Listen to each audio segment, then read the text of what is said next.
What happens when a duchess walks into Bravo's studio thinking she can charm her way through another polished interview, only to find herself up against a host who refuses to play along? Tonight, Meghan Markle thought she was in control, but Andy Cohen had other plans. What began as a friendly late-night chat would soon unravel into one of the most combative interviews in television history. The lights of the Watch What Happens live set shimmered against the glossy background as Andy Cohen shuffled his note cards. The energy in the room was lively, but edged with curiosity, the kind of atmosphere that suggested something unpredictable was about to happen. "Ladies and gentlemen," Andy announced with his trademark grin, "tonight we have a very special guest. She's been making headlines around the world, and now she's here at Bravo. Please welcome the Duchess of Sussex herself, Meghan Markle." The studio audience applauded politely, though not with the thunderous excitement that usually accompanied Bravo's A-list guests. Meghan walked onto the set, dressed in a black-colored tailored blazer and sleek trousers. Her posture was impeccable, her stride deliberate, her expression already calculated for the cameras. She smiled, but it was the kind of smile that didn't quite reach the eyes. "Andy," she said smoothly, shaking his hand before settling into the guest chair. "Thank you for having me. I'm thrilled to be here." Thrilled sounded rehearsed, almost like a line from a press kit. Andy noticed, and so did the viewers. Andy leaned back, swirling his trademark cocktail with studied casualness. "So, Meghan, let's start light. How's life in California? You and Harry have been settling in, right?" Meghan's response was immediate and with just the slightest edge. "Life's wonderful. We don't really settle, Andy. We create, we build. That's what we've been doing in California. Creating something meaningful instead of just existing." There was a faint chuckle from the audience, though not entirely warm. Andy caught the dismissive undertone but let it pass. "That's great to hear. And how are you and Harry? I know the tabloids love to speculate." Her smile tightened and her voice took on a sharper quality. "We're perfect. Unlike what the tabloids invent daily, we actually have a strong marriage. So I'd suggest people stop wasting time obsessing over what they don't understand." The audience shifted slightly. Meghan's tone had been curt, defensive. Andy kept his composure, nodding politely. Of course, but, people are curious. That's the price of fame, right?" "Curious is one thing," Meghan replied with a cool laugh. "But let's not pretend curiosity justifies invasion. The public thinks they're entitled to every detail of my life, my marriage, my children. It's absurd." Andy raised an eyebrow but kept his voice calm. "Fair enough. But since you mentioned it to the public, and your father has been in the press again, making comments about wanting to see his grandchildren, do you think there's any chance for reconciliation there?" For the first time, Meghan's carefully trained smile faltered. Her jaw tightened. "Andy, my father has sold lies to the tabloids for years. He chose publicity over family. He's had countless chances to handle things privately, and he didn't. That chapter is closed." Her words were sharp, clipped, less an answer than a dismissal. The audience murmured.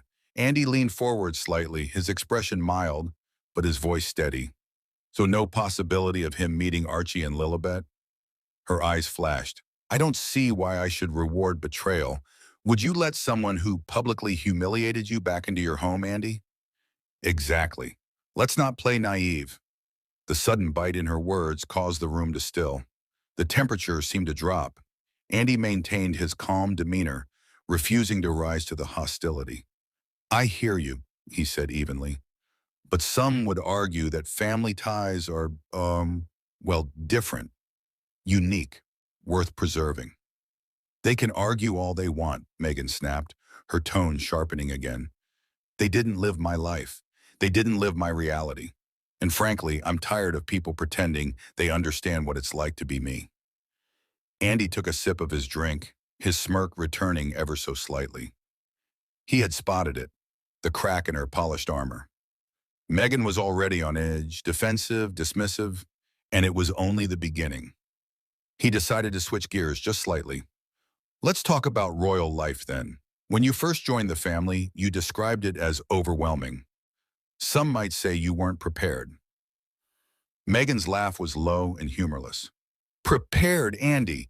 You can't prepare for walking into an institution that's centuries old and completely out of touch. It's archaic and honestly suffocating. I adapted better than anyone could have. Her voice was steady, but the arrogance in her tone wasn't lost on anyone. Andy leaned forward again, voice still smooth. And yet, the British public didn't exactly embrace you. Why do you think that is? Meghan's lips curled into something resembling a smirk. Because I was different. Because I challenged them. Because I wouldn't bow and scrape like they expected. And you know what? That's their problem, not mine. The audience gasped softly. Even Andy tilted his head, intrigued. He had interviewed countless celebrities, but rarely had someone walked onto a set with this much dismissive bravado. As the camera zoomed in on Meghan's perfectly composed but increasingly sharp expression, Andy realized part one of his show had already gone off the rails. And there were still plenty of questions left to ask. The tension was only beginning. The commercial break was short, but it did nothing to cool the tension on set. Meghan adjusted her blazer with brisk, clipped movements, her face stiff as the producers counted down to cameras rolling again. Andy, on the other hand, sipped casually from his cocktail glass, as if nothing unusual had happened at all. "Welcome back to Watch What Happens Live," Andy announced with that signature grin, though his eyes carried a glint of steel. "We're here with Meghan Markle, Duchess of Sussex, and we were just talking about royal life. Let's take this a step further." The camera cut to Meghan, who smiled tightly, her hands clasped in her lap. "Meghan," Andy began, "before the palace, before the Netflix deals, before all of this, you were an actress. Suits made you recognizable, and from there, things changed. Do you ever miss that world? The grind of auditions? The Hollywood hustle?" Meghan's reply came quickly, almost dismissively. "I don't miss anything, Andy. I've outgrown it. Acting was a stepping stone, not a destination. What I'm doing now has more impact than playing some paralegal on TV ever could." Her tone was sharp enough to draw a collective inhale from the audience. Andy's brows lifted slightly. "Interesting, because a lot of your fans actually loved you on that show. Some might say it was the foundation that made everything else possible." Meghan gave a short, humorless laugh. "With respect, Andy, my foundation is who I am, not what role I played. If people think I'm defined by a television show, that says more about them than it does about me." The condescension in her words was unmistakable. The audience shifted again. Andy didn't flinch. "All right," he continued smoothly, "let's talk about your marriage then. The public fascination is, well, endless. Harry and Meghan, you two are global brands at this point. But with that comes rumors, strain, distance. Are you and Harry as solid as you say you are?" Her expression hardened. "I'm not sure what kind of question that is. Of course we're solid. The rumors are noise. We don't listen to noise. Honestly, it's laughable that people think they have any insight into our marriage." Andy leaned forward slightly, voice calm but pointed. "So no truth whatsoever to reports that the two of you have been under pressure? That California life, media scrutiny, even your own projects, none of it has created cracks?" Meghan's smile returned, but this time it was icy. "Andy, let me put it simply. We are stronger than ever. If people need to invent fairy tales to make themselves feel better about their lives, that's their business. But our reality is love, commitment, and partnership. Full stop." The audience murmured again. Not applause, not cheers, just a low hum of discomfort. Andy let the silence stretch before he moved on. "Let's go back to your time in the UK, he said carefully. "There were, shall we say, mixed feelings among the British public. Some adored you, others were less welcoming. How do you see it now?" Meghan's eyes narrowed just slightly. "I see it as prejudice, plain and simple.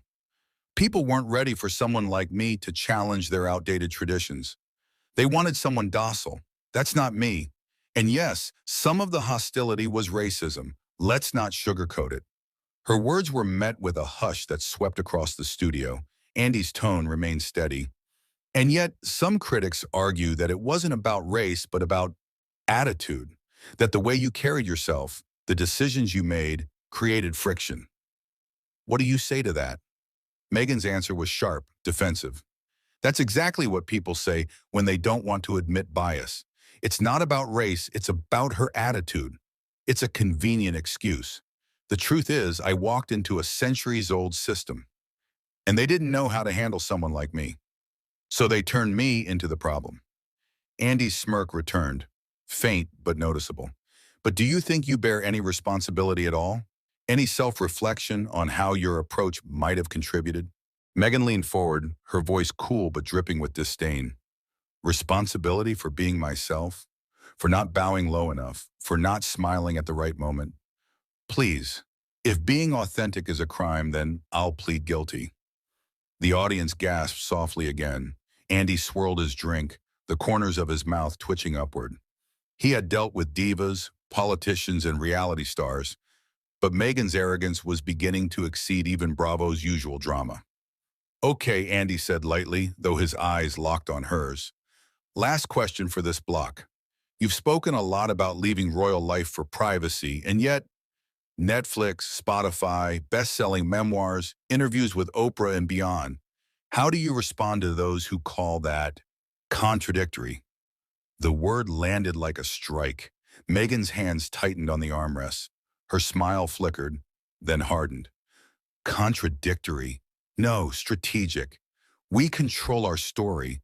We share what matters, when it matters. That's not hypocrisy. That's survival. Her tone was sharp, cutting, the arrogance impossible to miss. Andy gave a slow nod, setting his glass down. Well, strategic or not, it certainly keeps people talking. The audience shifted again, the tension thick in the air. The Duchess had shown her hand, defensive, smug, and unwilling to concede even the smallest flaw. And Andy Cohen, ever the professional, wasn't done. The storm was still building. The Bravo set shimmered in its usual playful colors, but the atmosphere was anything but lighthearted. Meghan crossed her legs tightly, her hands clasped in her lap, her expression daring Andy to try again. Andy, for his part, leaned casually against his desk, notes in hand, the faintest smirk tugging at his lips. All right, Andy began smoothly. Let's talk about one of the most famous interviews of the past decade. Your sit-down with Oprah. Millions watched. The world was transfixed. But since then, some of the claims you made have been, let's say, challenged. Meghan's smile didn't budge, but her jawline tightened. I stand by everything we said in that interview. Every single word. That was my truth, Andy. Your truth, Andy repeated, swirling his glass. It's a phrase you've used a lot. But here's the thing about truth, Meghan. It's usually just truth. Facts, not perspectives. Her eyes narrowed. Are you questioning my honesty? Andy held her gaze. I'm questioning contradictions. For example, you told Oprah you and Harry were married 3 days before the official wedding in a private ceremony. But the Archbishop of Canterbury himself later clarified that wasn't a legal marriage, just an exchange of vows. Do you see how that looks misleading? A hush fell over the audience. Meghan leaned forward, her voice sharp. What Harry and I shared privately was sacred. Whether the Church of England calls it legal or not is irrelevant. What mattered was our commitment. Andy nodded, but his smile carried a hint of steel.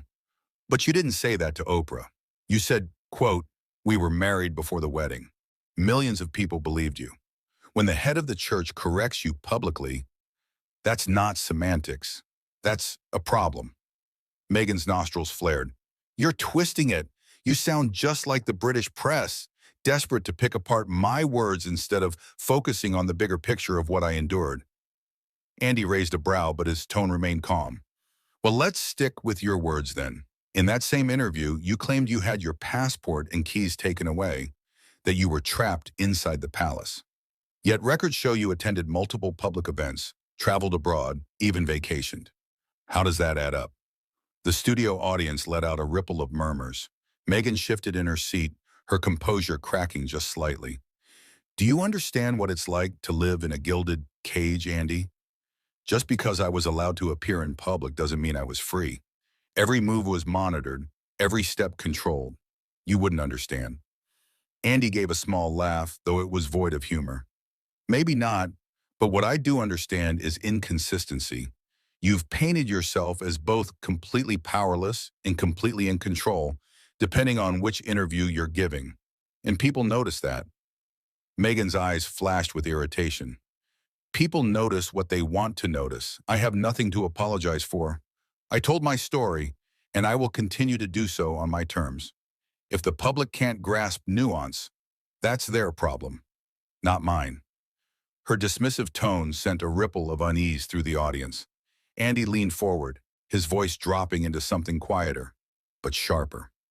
So when critics say you've monetized victimhood, the Netflix deal, the Spotify deal, Harry's memoir, are they also just failing to grasp nuance? The temperature in this room plummeted. Meghan's lips pressed into a thin line. That accusation is beneath you, Andy. We've built platforms to amplify voices that have been silenced, to highlight causes that matter. That's not monetizing. That's service. Andy swirled his drink, eyes fixed on her. Service that just happens to come with million-dollar checks, book sales, and glossy PR deals. Quite a coincidence. Meghan's composure cracked further. She leaned forward, her voice dripping with contempt. Do you mock every guest who tries to make a difference? Or is it just me? Andy didn't blink. I don't mock anyone. I hold people accountable, especially when they hold themselves up as symbols of authenticity while playing by celebrity rules. The audience deserves the truth, Meghan, not just your truth. The audience audibly gasped. Meghan sat back in her chair, her face flushed, her hands gripping the armrests. For the first time all evening, the mask of polished calm seemed to slip. Maybe, Andy added coolly, it's not the British tabloids or the royal family or even Hollywood that's the problem. Maybe, just maybe, it's you. Meghan's eyes widened, her face pale, then quickly flushed with rage. She opened her mouth to respond, but for a moment no words came. The Duchess of Sussex, usually so quick, so controlled, was visibly rattled. Andy took a slow sip from his cocktail, letting the silence stretch, letting the cameras drink in every flicker of emotion on Meghan's face. The audience sat frozen, not daring to move, knowing they were witnessing something extraordinary. This wasn't an interview anymore. It was a reckoning, and the final act was still to come. When the cameras came back from commercial, Meghan sat rigid in her chair. Her face betrayed the strain of holding herself together, her blazer perfectly straightened, but her eyes burning. Andy shuffled his notes, leaned back in his chair, and smiled, not with warmth, but with the confidence of a man who knew he had his guest cornered. So Meghan, Andy began, his voice calm, almost conversational.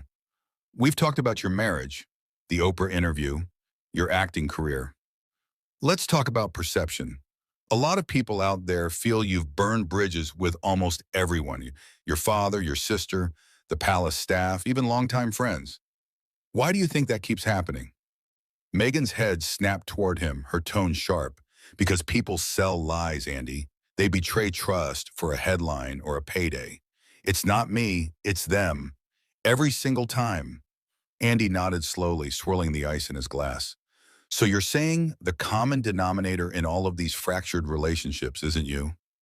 The audience let out a collective, ooh. Meghan's eyes narrowed, her lips tightening. I will not sit here and be psychoanalyzed by someone who profits off gossip. I've spent my life trying to rise above toxic people in toxic institutions. Andy leaned forward now, his voice steady but with a razor edge. Toxic people, toxic institutions, or anyone who doesn't bend to your narrative? Her face flushed. That's insulting, and frankly, sexist. Andy set his glass down with deliberate calm. No, Meghan, this isn't sexism. This is accountability. And if you're looking for someone to blame for every broken relationship, every contradiction in your story, maybe it's time to look in the mirror. The studio was dead silent. Meghan's hands gripped the arms of her chair, her knuckles white. Her voice trembled, but with fury rather than fear. You don't know me, Andy. You don't know what I've been through. Andy's smirk faded, replaced by an expression of pure resolve. I don't need to know you personally, Meghan. I just have to look at the pattern. You were a moderately successful actress. You married into the most famous family in the world. And from that moment on, you turned every grievance into a headline, every personal dispute into content. You built a brand not on who you are, but on who you married. The blow landed. Meghan inhaled sharply, her eyes wide. "That is absolutely outrageous," she whispered. Andy pressed on, his voice now booming across the studio. "You call yourself a duchess, but you have no role in the monarchy. You claim independence, but you live off the privileges that title gave you. You say you want privacy, but you've done more interviews, podcasts, and documentaries than anyone else in that family. Tell me, Meghan, what exactly are you without Harry's last name?" Gasps erupted from the audience. Meghan's face crumpled for the first time, the sheen of control evaporating. Tears welled in her eyes as she leaned forward, her voice breaking. "How dare you? After everything I've endured, how dare you reduce me to just—" Andy cut her off, his tone slicing through her words. "How dare you reduce everyone else, Kate, William, the Queen, to villains in your story so you can play the eternal victim? You weren't pushed out, Meghan. You walked out, and you've been cashing in ever since." The camera zoomed in as Meghan's tears began to fall, her face contorted with humiliation and rage. The silence in the studio was suffocating. "You're jealous," Andy continued, his voice now lower, more measured, but lethal. "Jealous of William and Kate, jealous of the respect they have earned, the love they inspire, the grace they show under the same spotlight you claim nearly destroyed you. The difference is, they chose duty. You chose drama." Meghan shook her head violently, her voice cracking as she tried to speak. "That's not true. That's not fair." Andy didn't flinch. "Fair? Life in the royal family isn't about fair. It's about responsibility. And you turned yours into a brand built on complaints, contradictions, and cash." The tears were flowing freely now. Meghan pulled out her microphone, fumbling to detach it as her hands shook. The audience sat in stunned silence, their eyes darting between host and guest as history unfolded in front of them. "This is over," Meghan said finally, her voice shaking with rage and humiliation. "I will not sit here and be attacked like this." Andy leaned back in his chair, the picture of calm. "No, Meghan, you're not being attacked. You're being exposed. There's a difference." She rose abruptly, tossing the microphone onto the chair with a sharp crack. Her heels clicked against the studio floor as she strode toward the exit, her shoulders rigid. The camera followed her until she disappeared behind the curtain. Andy turned slowly back to the audience and the cameras. His expression was cool, unshaken. "Well," he said, voice dripping with finality, "I guess that's one way to end an interview." The studio erupted, half in applause, half in stunned murmurs. The audience had just witnessed what would go down as one of the most explosive interviews in late-night history. Andy straightened his notes, glanced at his cocktail, and looked straight into the camera. "Ladies and gentlemen, that was Meghan Markle. We'll be right back after this." The lights dimmed, the theme music swelled, and the segment ended. But the fallout was only just beginning. But here's the question. Did Andy go too far, or did Meghan finally face the accountability she's been avoiding? Let me know what you think in the comments below. Don't forget to like this video, subscribe to the channel, and hit the notification bell so you never miss more dramatic showdowns like this one.